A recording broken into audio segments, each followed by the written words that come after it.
नमस्कार, मी सुवर्णा माटेगावकर. माझ्या यूट्यूब चॅनलवर तुम्हा सगळ्यांचं मनापासून स्वागत. आपल्या मराठी घरांमध्ये असं अनेकदा आपल्याला अनुभवायला मिळतं की घरातल्या काही मेंबर्सना काही विशिष्ट भाज्या आवडत नाहीत. म्हणजे जसं कारलं आहे, वांगं आहे, तोंडली आहेत किंवा दुधी भोपळा आहे. तशीच एक भाजी आहे जी फारशी आवडत नाही आणि ती भाजी म्हणजे ढेंडसाची भाजी. तर मी आज तुम्हाला ढेंडसाची भाजी एका वेगळ्या पद्धतीने करून दाखवणार आहे आणि मी तुम्हाला अगदी हे विश्वासाने सांगू शकते की त्या पद्धतीने जर तुम्ही ती भाजी बनवलीत तर सगळेजण घरातले बोटं चाटून चाटून ती भाजी खातील. तर ढेंडसाची खमंग अशी रस्सेदार भाजी आपण आता बघूया. त्याच्यासाठी साहित्य काय लागतं ते मी तुम्हाला आधी दाखवते.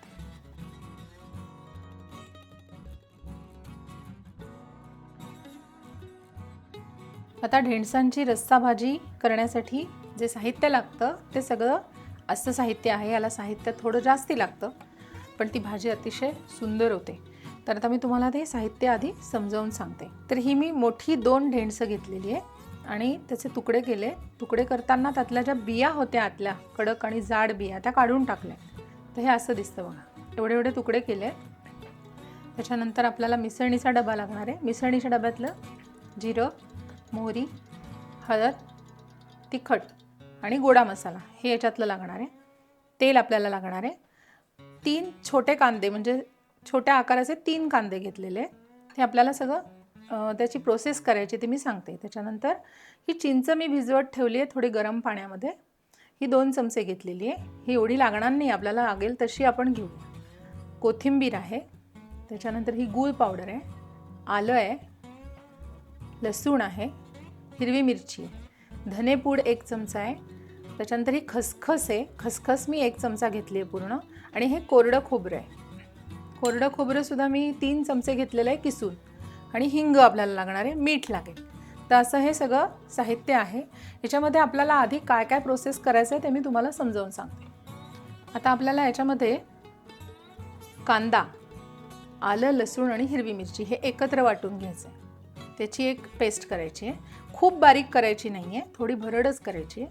त्याच्यानंतर हे कोरडं खोबरं आणि खसखस हे आपल्याला थोडंसं कढईमध्ये घेऊन थोडं भाजायचं आहे आपल्याला ते.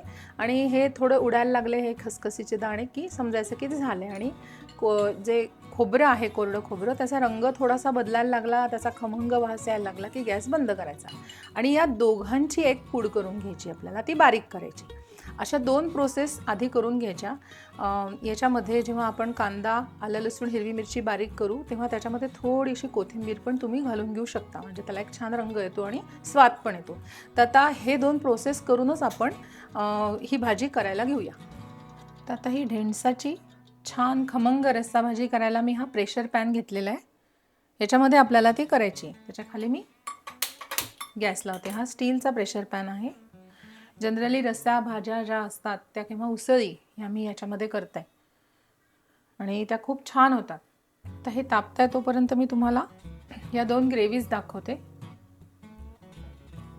कांदा, आलं, लसूण, हिरवी मिरची आणि थोडी कोथिंबीर अशी एक मी हे मिक्सचर करून घेतलं आहे, वाटून घेतलं आहे मिक्सरमध्ये. आणि खूप बारीक केलेलं नाही आहे. आणि हे खसखस आणि कोरडं खोबरं असं भाजून बारीक करून घेतलेलं आहे मिक्सरमधून. हे कोरडं आहे. अशा ह्या 2 मिक्सचर करून घेतलेले आहेत. आता मी तेल घालते.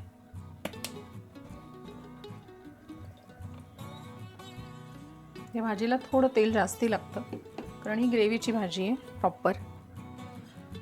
3-4 चमचे मी तेल घेतलेलं आहे.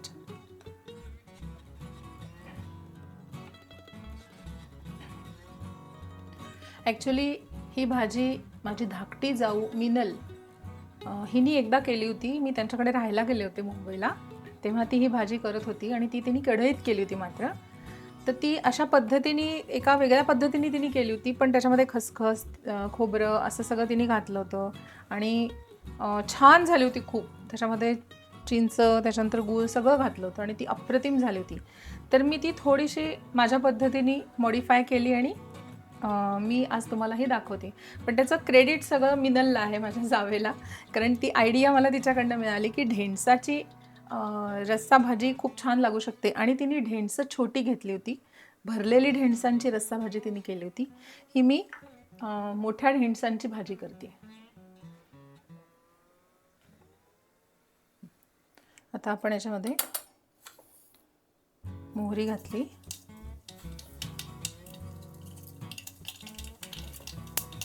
थोडंसं जिरं, आणि आता हा आधी कांदा आपल्याला घालायचा आहे. थोडा थोडा हळूहळू घालते.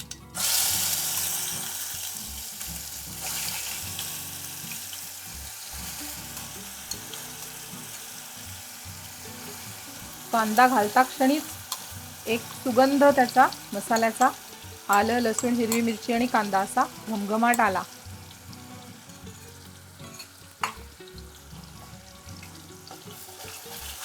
आता हे छान परतायचं आहे आपल्याला.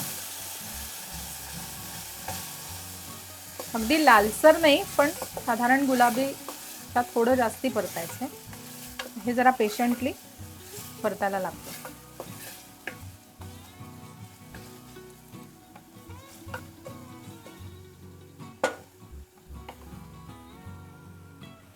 ह्याच्यामध्ये जो वेळ लागतो तो या ग्रेव्ही करण्यासाठी जो वेळ लागतो तो मुख्य असतो. बाकी मग आपण प्रेशर पॅनला त्याचं झाकण लावून आपण जेव्हा शिट्टी देतो त्याच्यानंतर ती तयारच होते भाजी. पण या गोष्टी पेशंटली करायला लागतात, म्हणजे त्याची ती एक खास चव येते.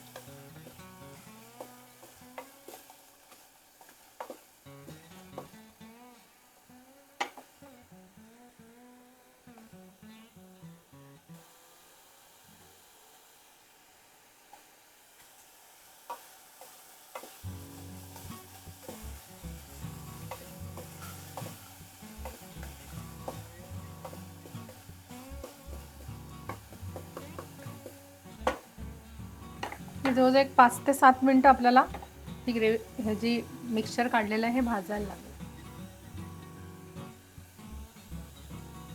आता ही थोडी थोडी ब्राऊन व्हायला लागलेली आहे. अजून ही परतायची आहे थोडीशी.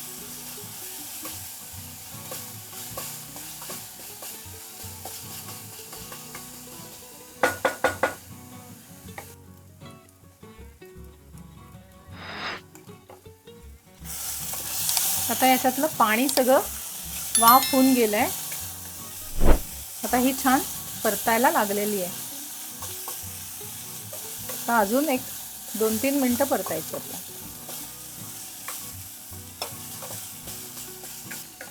मी आता गॅस पूर्ण फुल ठेवलेला आहे.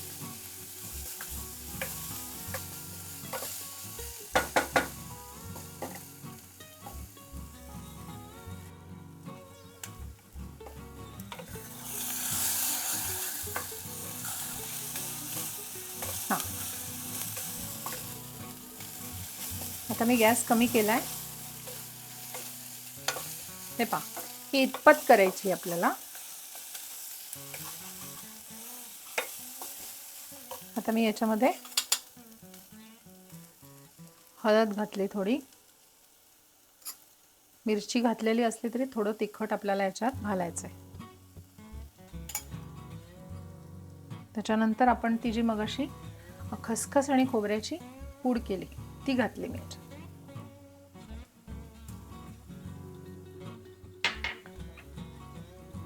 धनेपूड,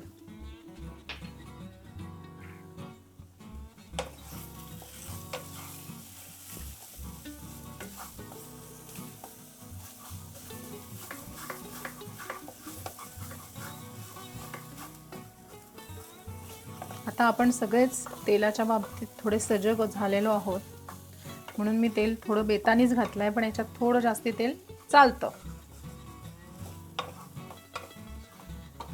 आता आपल्याला याच्यात गोडा मसाला घालायचा आहे. तोही मी साधारण चमचाभर घातलेला आहे.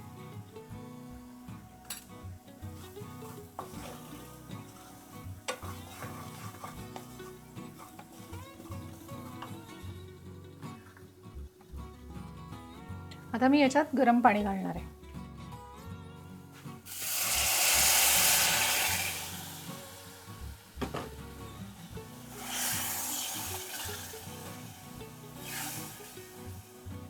आता गॅस पुन्हा वाढवलाय. तर किती छान रंग आलाय बघा त्या भाजीला.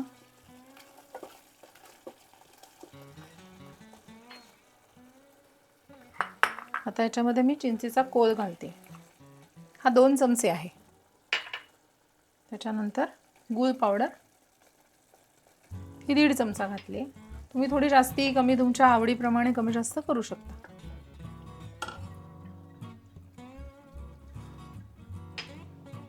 आता मी याच्यात हिंग घालते. हिंग आतमध्ये फोडणीत नाही घातलं कारण की ते फ्राय होताना खूप त्याचा तो जो वास सुगंध असतो हिंगाचा तो निघून जातो, म्हणून मी हिंग तुम्ही बघितलं असेल बऱ्याच पदार्थांमध्ये नंतर घालते. आता ही ढेंडसं घालते.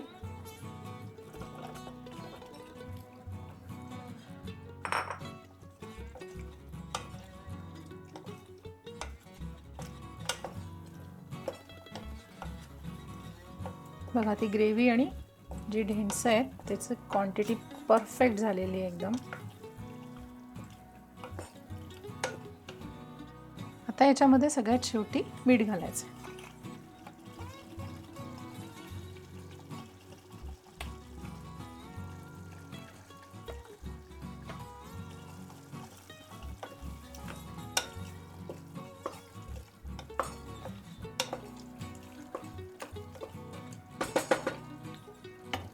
आता मी थोडं पाणी अजून घालणार आहे.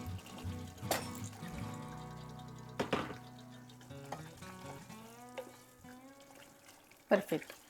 आता मी या प्रेशर पॅनचं झाकण लावते आणि याच्याबरोबर 2 शिट्ट्या करायच्या.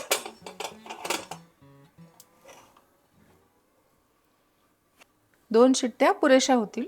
2 शिट्ट्या झाल्या की आपण बघूया भाजी कशी होते.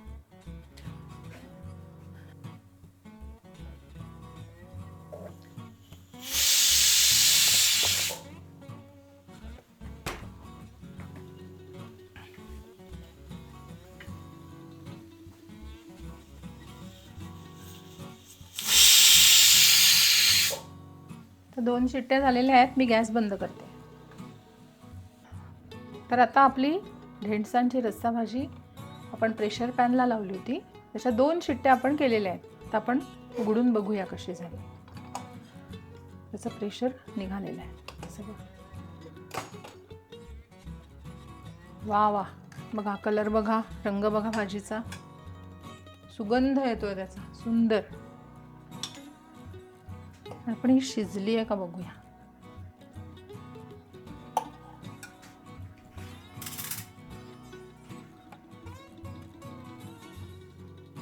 हे बघा पूर्ण शिजली आणि खूप पचका पण झालेली नाही आहे, व्यवस्थित शिजली आहे. पण जर तुम्हाला असं वाटलं की अजून थोडी शिजायला पाहिजे तर तुम्ही 1 शिट्टी जास्ती करा. आता मी ही प्लेटमध्ये काढून घेते.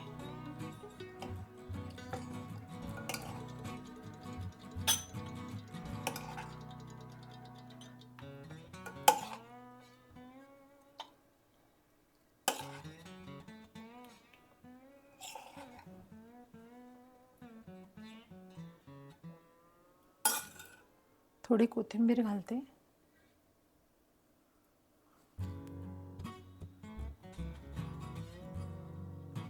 बघा, तर अशी ही आपली ढेंडसांची रस्सेदार भाजी अतिशय चविष्ट अशी तयार आहे. मी बघते की आज कशी झाली. ही नेहमी छानच होते.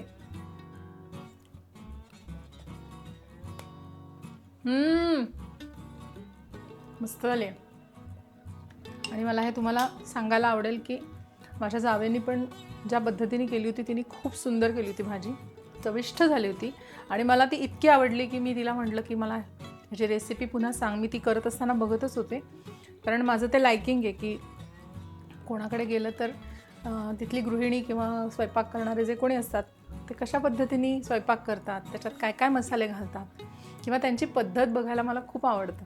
तर मी तेव्हा ते ऑब्झर्व केली होती आणि माझ्या पद्धतीने थोडे काही बदल केले आणि ही मोठ्या ढेंडसांची तुकडे करून मी रस्सा भाजी केलेली आहे. तुम्ही या पद्धतीने नक्की करून बघा आणि तुम्हाला न आवडणारी ढेंडसं तुम्ही अतिशय आवडीने खाल, याची मी तुम्हाला खात्री देते. तर तुम्हाला जर माझ्या रेसिपीज अशा आवडत असतील तर माझ्या चॅनलला लाईक करा, शेअर करा आणि सबस्क्राईब करा. थँक्यू.